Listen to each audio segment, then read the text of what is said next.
Immigration NZ revokes employer accreditation as worker exploitation investigation underway. One company has had its accredited employer status revoked, and another has had its accreditation suspended as the result of an Immigration New Zealand investigation. It comes after at least 100 migrant workers were dismissed by their employers after having paid thousands of dollars to offshore agents for their accredited employer work visas. Migrant advocate Anu Koloti earlier told RNC exploitation had been happening in many sectors, including construction, hospitality, and aged care, and involved workers from countries including India, Nepal, Sri Lanka, and South America. Immigration New Zealand, INC, General Manager Richard Owen said the situation was concerning and they were aware of migrants being charged between $14,000 to over $30,000 by agents, and some being dismissed before even starting work. I think it's really important to say here, first of all, we really feel for the migrants in this situation. They're the ones being exploited, and that's really key, and we take that really seriously, he said. They arrive in New Zealand, they're collected from the airport, they're provided accommodation which ultimately they pay for, and then they may not even get to the workplace, or when they do get to the workplace they're dismissed in a relatively short space of time. Owen told Checkpoint 53 companies were being investigated and 16 more companies were at risk of having their accreditation suspended or revoked.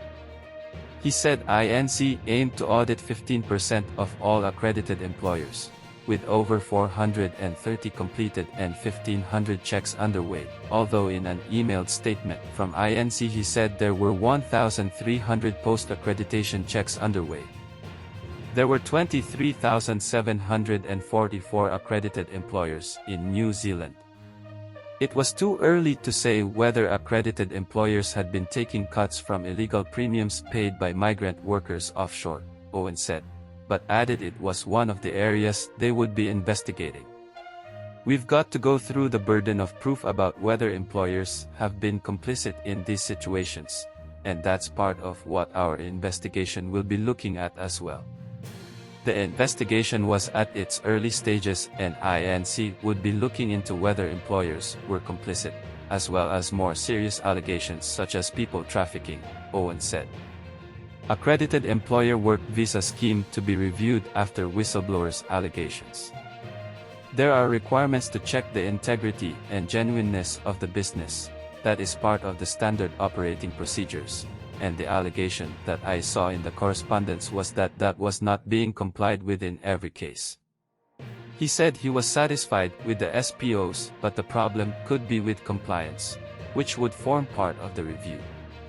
The Public Service Commission will appoint a reviewer, likely to be a former senior public servant.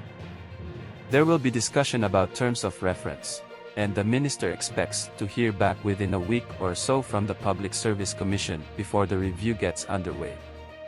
The outcome of this review will allow us to further refine the AEWV, Accredited Employer Work Visa, and inform settings to better respond to emerging issues. While the review is being carried out, we will continue our work, including the processing of applications and responding to cases of migrant exploitation as a priority. Offshore fraud not part of review. However, Little clarified that potential fraudulent activity happening overseas would not be part of the review announced on Thursday. In terms of the cases that have been in the media recently, where there's almost certainly fraud happening in some of the countries of origin, they will not be going that far. This is going to focus on the allegations that have been made in the correspondence I received on Tuesday night. I'm satisfied from other reporting I've had, from visa processing generally, that the system is capable of picking up fraud and irregularities and is being picked up in other visas. Even before the Accredited Employer Work Visa Scheme was implemented in May last year, initiatives to mitigate the risk of migrant exploitation in New Zealand were introduced, including easing the process to shift a migrant to another visa if they made a complaint, Little said. Migrant exploitation is a fact, and it's a reality, and it has been going on for some time, and whether it's people on student visas, whether it's people on visitors visas, there are fraudulent operators, certainly offshore, who have made promises to people, who have taken their money, brokered them to get access to New Zealand, and promises that have been made to them have been found to be wrong. There were about 160 accredited employers who had either had their accreditation cancelled, or suspended, or under investigation, he said. Review welcome. Equal Employment Opportunities Commissioner Sonomoliai Karenina Sumio on Friday said she welcomed the review. Te Kowitai Katangata Human Rights Commission continues to receive reports and stories of migrant exploitation in both the recognized seasonal employer scheme and AEWVS, casting serious doubts on our ethical commitments. To ensure impartiality, the scheme must be reviewed independent of the government, especially given the view that worker exploitation isn't systemic. It only takes a few bad apples to fester and spoil the harvest. She said she would like to see the terms of reference for the review include explicit inclusion of human rights compliance with the right to work, right to equality, right to just and favorable conditions of work including freedom from slavery, inhumane treatment and discrimination. We must also include community voices, especially unions, in the design of the terms of reference and as part of the team overseeing the review. Now more than ever, urgent action is needed to draft modern slavery legislation to address the risks within labor supply chains in New Zealand and internationally while enforcing effective consequences for worker exploitation.